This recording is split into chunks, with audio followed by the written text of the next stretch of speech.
Hello guys, कैसे हो? शायद आप अच्छे होंगे। गाइज, आज मैं आप लोगों के सामने क्लास 10th के लिए और इतिहास लेकर आया हूँ। इकाई एक, यूरोप में राष्ट्रवाद। यहाँ पे हम लोग देखेंगे वस्तुनिष्ठ प्रश्न यानी कि ऑब्जेक्टिव प्रश्न और कुछ लघु उत्तरीय प्रश्न यानी कि 2 मार्क्स से जो क्वेश्चन आते हैं उस क्वेश्चन को। यहाँ पे सबसे पहले आप लोगों को स्क्रीन पे दिख रहा होगा कि हमें जो है क्या क्या पढ़ना है। तो आज जो हमें पढ़ना है, सबसे पहले इतिहास चैप्टर है हम लोग का, और इकाई एक, और पाठ का नाम हम लोग का है यूरोप में राष्ट्रवाद। ठीक है। और आज हमें क्या क्या टॉपिक पे चर्चा करनी है, तो सबसे पहले वस्तुनिष्ठ प्रश्न देखेंगे यानी कि ऑब्जेक्टिव क्वेश्चन जो है बोर्ड एग्जाम में जो आया हुआ है उस क्वेश्चन को देखेंगे। और लघु उत्तरीय प्रश्न जो है जो बार बार बोर्ड में रिपीट हो चुका है उसी प्रश्न को हम लोग देखेंगे और उस क्वेश्चन को याद करेंगे ताकि आप बोर्ड एग्जाम में जो है 95% जो है स्कोर कर जाए। तो सबसे पहले हम लोग देखेंगे टॉपिक आज का रहेगा राष्ट्रवाद क्या है, मैटरनिक युग क्या है, मेजनी कौन है या मेजनी कौन था, 1848 की फ्रांसीसी क्रांति। इस टॉपिक के बारे में हम लोग जानेंगे और समझेंगे। तो चलिए हम लोग वीडियो को स्टार्ट करते हैं बिना देरी किए। तो सबसे पहले हम लोग आज के टॉपिक में देखेंगे कुछ ऑब्जेक्टिव क्वेश्चन जो है आपके सामने यहाँ पे दिख रहा होगा। तो ऑब्जेक्टिव क्वेश्चन को ही हमें क्या करना है, आज का क्लियर करना है ऑब्जेक्टिव क्वेश्चन, यानी क्वेश्चन नंबर जो है 1 से हमें शुरू करना है आज। ठीक है। तो आप लोग सभी लोग जानते होंगे कि कुछ ऑब्जेक्टिव क्वेश्चन जो होते हैं जो बोर्ड एग्जाम के लिए बहुत ही ज्यादा इंपॉर्टेंट होते हैं। तो उसी टॉपिक्स के बारे में हम लोग चर्चा करेंगे और एक ही पॉइंट पे डील करेंगे। और गाइज, पहली बार इस वीडियो आप वीडियो को मेरा देख रहे हो तो सबसे पहले वीडियो को क्या करो, पहले लाइक कर दो। क्यों लाइक करना मैं बोल रहा हूँ, क्योंकि लाइक अगर आप कर देते हो तो मुझे मोटिवेट मिलेगी और इससे मैं अच्छा वीडियो आप लोगों को बनाकर दूंगा। और चैनल को साथ में जरूर सब्सक्राइब कर दीजिएगा। अगर आप बोर्ड एग्जाम में 95 प्लस स्कोर लाना चाहते हैं तो अभी से पढ़ना शुरू कर दीजिए, क्योंकि मैं जो आप लोगों को क्वेश्चन कराऊंगा बिल्कुल बोर्ड मॉडल क्वेश्चन कराऊंगा और बिल्कुल इंपॉर्टेंट क्वेश्चन कराऊंगा। तो चलिए हम शुरू करते हैं आज का ऑब्जेक्टिव क्वेश्चन। सबसे पहले हम यहाँ देखेंगे इतिहास यानी कि ऑब्जेक्टिव। पहला क्वेश्चन आपके स्क्रीन पे दिख रहा होगा कि इटली एवं जर्मनी वर्तमान में किस महादेश के अंतर्गत आता है। गाइस, पहला ऑप्शन दिया गया है उत्तरी अमेरिका, दूसरा ऑप्शन दिया गया है दक्षिणी अमेरिका, तीसरा ऑप्शन दिया गया है यूरोप और चौथा ऑप्शन दिया गया है पश्चिमी एशिया। गाइस, आप लोग जल्दी से कमेंट करके इसका आंसर मुझे जल्दी दे। चलिए, तो मैं आपको बताऊं कि इसका राइट आंसर जो होगा हम लोग का क्या होगा। इसका राइट आंसर जो होगा ऑप्शन नंबर सी यानी कि यूरोप। ऑप्शन नंबर क्या होगा, सी, यूरोप में। यानी इटली और जर्मनी के वर्तमान में किस महादेश के अंतर्गत आता है, तो यूरोप महादेश के अंतर्गत आता है। यानी ऑप्शन नंबर क्या हो गया आपका, सी राइट हो गया। दूसरा क्वेश्चन आपके सामने रहा कि फ्रांस में किस शासक वंश, ठीक है, फ्रांस में किस शासक वंश की पुनः स्थापना वियना कांग्रेस द्वारा की गई थी। फिर से क्वेश्चन को समझिएगा, ये क्वेश्चन बहुत इंपॉर्टेंट है कि फ्रांस में किस शासक वंश की पुनः स्थापना वियना कांग्रेस द्वारा की गई थी। ऑप्शन पहला आपके दिया गया है हैप्सबर्ग, दूसरा दिया है आर्लियर्स वंश, तीसरा दिया है बुर्बो वंश और चौथा दिया है जारशाही। यानी कि ए बी सी 4 ऑप्शन दिया गया है। इसका राइट आंसर मुझे करके बताएं। हाँ, तो चलिए इसका राइट आंसर हम लोग देते हैं। इसका राइट आंसर जो होगा मेरे पास क्या होगा, तो इसका जो है कि फ्रांस में किस शासक वंश का पुनः स्थापना वियना कांग्रेस द्वारा की गई थी, तो आपका आंसर होगा ऑप्शन नंबर सी यानी कि बुर्बो वंश द्वारा। ठीक है, ऑप्शन नंबर सी। चलिए आगे क्वेश्चन नंबर 3। क्वेश्चन नंबर 3 क्या बोला है कि मेजनी का संबंध किस संगठन से था। गाइज, ये मेजनी कौन था, बहुत बहुत बड़ा एक क्वेश्चन है कि मेजनी कौन था। तो आप लोग जानते होंगे कि मेजनी इटली का एक क्या था, चांसलर था। ये तो आप जानते हैं सभी लोग कि मेजनी तो था इटली का क्या था, एक चांसलर था। उसके विचारधारा जो थे ना बहुत जबरदस्त थे, और एक वह क्या था, सेनापति भी था। मेजनी आप देख सकते हो कि मेजनी एक सेनापति भी था। ठीक है, जो संपूर्ण इटली को एकीकरण करना चाहता था। तो मेजनी का संबंध किस संगठन से था, याद रखिएगा। ऑप्शन ए दिया गया होगा लाल सेना, ऑप्शन बी दिया हुआ कार्बोनरी, ऑप्शन सी दिया होगा फिलिप हाट्रिया, सब ऑप्शन डी दिया होगा डायट। तो इसका राइट आंसर आप दे सकते हो कि मेजनी का संबंध किस संगठन से था। तो इसका राइट आंसर क्या हो सकता है, तो इसका राइट आंसर हो सकता है ऑप्शन नंबर बी यानी कार्बोनरी। हम आंसर क्या हो सकता है इसका, कार्बोनरी, यानी ऑप्शन नंबर बी हो सकता है। ठीक है, चलिए चौथा क्वेश्चन है आपके सामने, इटली एवं जर्मनी के एकीकरण, ठीक है, के विरोध, इटली और जर्मनी के एकीकरण के विरुद्ध निम्न में कौन था।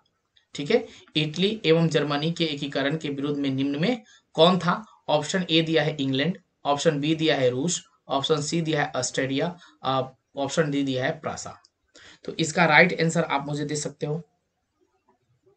चलिए, इसका राइट आंसर होगा इटली एवं जर्मनी के एकीकरण के विरुद्ध निम्न में कौन सा था, तो ऑस्ट्रेलिया था, यानी कि ऑप्शन नंबर इसका क्या हो जाएगा, ऑप्शन नंबर सी जो है इसका राइट आंसर होगा।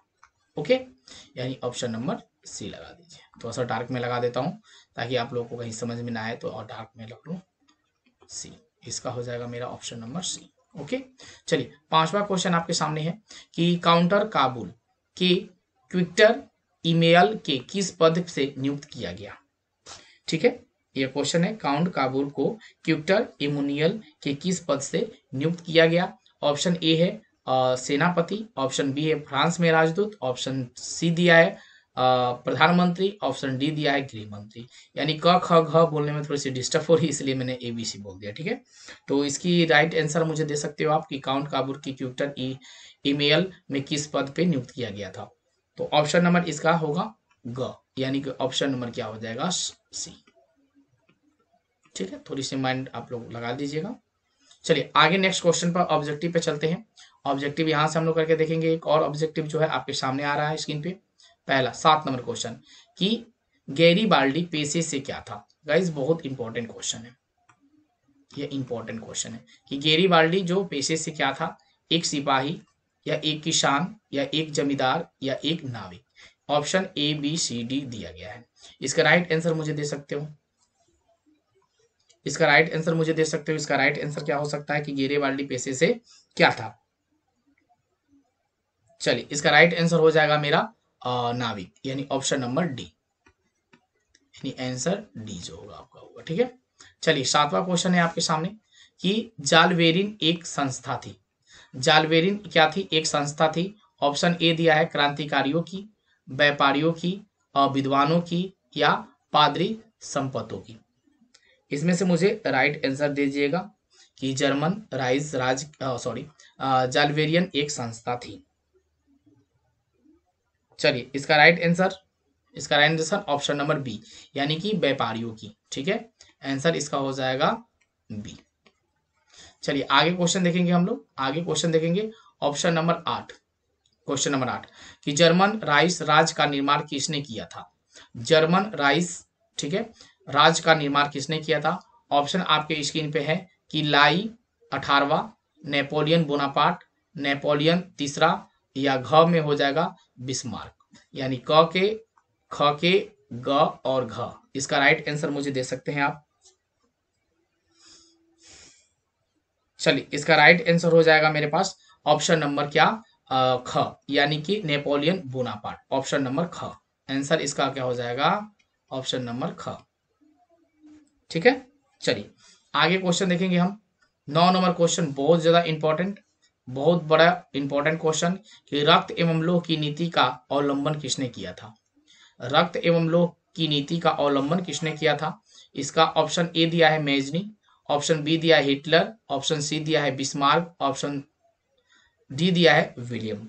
तो इसका आंसर मुझे बता सकते हैं।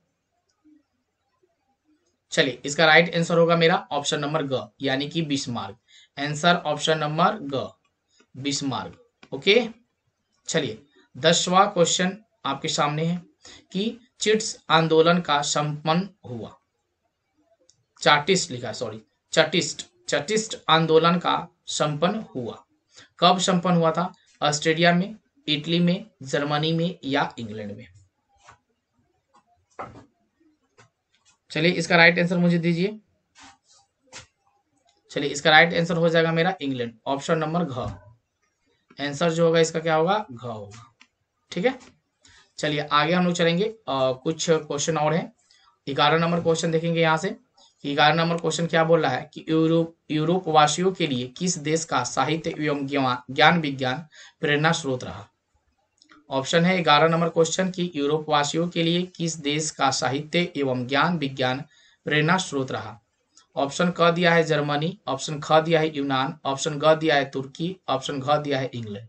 इसका राइट आंसर यूनान।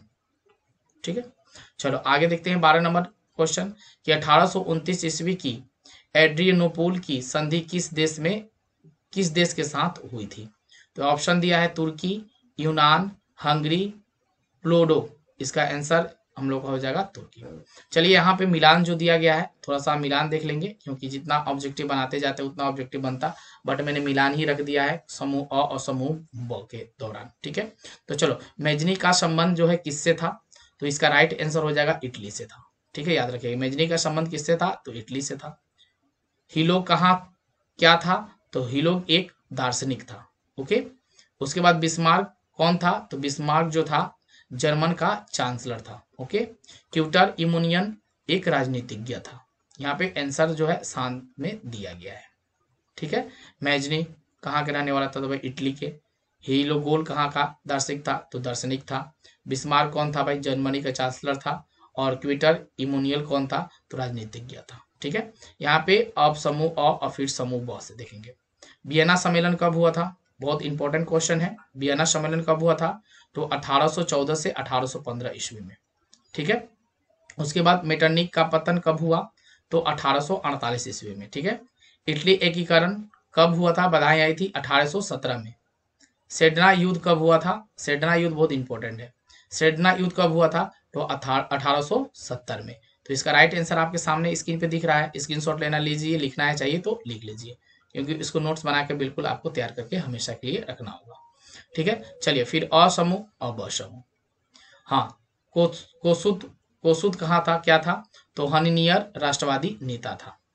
एडिनोपोल की संधि कब हुई थी, तो 1829 में हुई थी। ठीक है, यूनान की स्वतंत्रता कब मिली, यूनान की स्वतंत्रता कब मिली, 1832 ईस्वी में मिली। ठीक है, पोलैंड का आंदोलन कब हुआ था, तो 1863 ईस्वी में हुआ था। तो इसका भी 4 आंसर जो है आपके सामने रहा। कहीं से भी ऑब्जेक्टिव जो है आपके बन के आ जाएगा और 1 मार्क्स जो है आपका खत्म हो जाएगा। तो इस सभी क्वेश्चन को क्या करना है, आपको याद कर लेना है। चलिए अब आगे चलते हैं हम लघु उत्तरीय प्रश्न पे, जो 2 मार्क्स के क्वेश्चन जो है आपके बोर्ड एग्जाम में हमेशा आते हैं। चलिए देखते हैं, पहला क्वेश्चन आपके सामने होता, अति लघु उत्तरीय प्रश्न 20 शब्दों में उत्तर दे। कितने मार्क्स से आते हैं, 2 नंबर के आते हैं। ठीक है, चलो पहला क्वेश्चन आपके सामने रहा कि राष्ट्रवाद क्या है।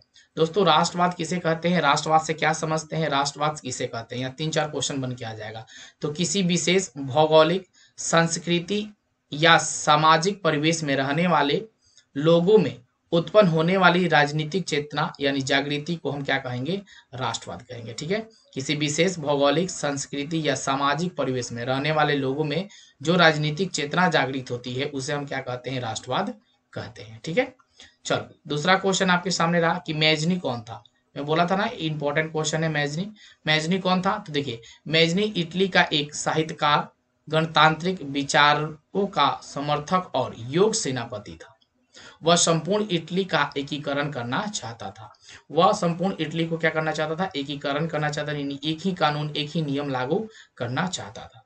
चलो तीसरा क्वेश्चन रहा आपके सामने कि जर्मनी के एकीकरण की बधाई क्या थी। जर्मनी के एकीकरण की बधाई क्या थी, तो जर्मनी करीबन 300 छोटे छोटे राज्य में विखंडित था और उसमें राजनीतिक, सामाजिक तथा धार्मिक विषमताएं थी। ठीक है, राष्ट्रवाद की भावना का भी कमी था। तो जर्मनी एकीकरण इसलिए नहीं हो पाया कि वहां पे 300 छोटे छोटे क्या थे, विखंडित राज्य थे और उनमें सभी में क्या हो रहा था, राजनीतिक, सामाजिक और धार्मिक विषमता थी, यानी कुट-कुट की जो है कुरीतियां भरी हुई थी, जिस वजह से उसमें विकास नहीं हो पाया और उसकी एकीकरण होने की बधाएं जो है सामने दिखने लगी और वहां पे राष्ट्रवाद की भावना बिल्कुल नहीं थी। ठीक है, चौथा क्वेश्चन आपके सामने है कि मेटरनिक युग क्या है। मेटरनिक युग क्या है, इंपॉर्टेंट क्वेश्चन है कि मेटरनिक युग क्या है। तो मेटरनिक ऑस्ट्रिया का चांसलर था। मेटरनिक क्या था, एक ऑस्ट्रेलिया का चांसलर था। इसके शासन काल में मेटरनिक युग कहा जाता है। इसमें इनके इटली के एकीकरण का विरोध किया 1830 ईस्वी से 1848 ईस्वी तक, जो एकीकरण का उन्होंने क्या किया था, विरोध किया था। तो यहाँ पे जो है लघु उत्तरीय प्रश्न आपका समाप्त होता है।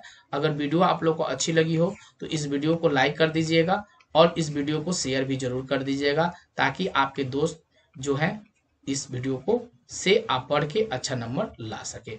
चलिए आज के लिए इतना ही, फिर हम कल मिलते हैं लघु उत्तरीय प्रश्न और दीर्घ उत्तरीय प्रश्न के साथ। चलिए ओके, बाय बाय।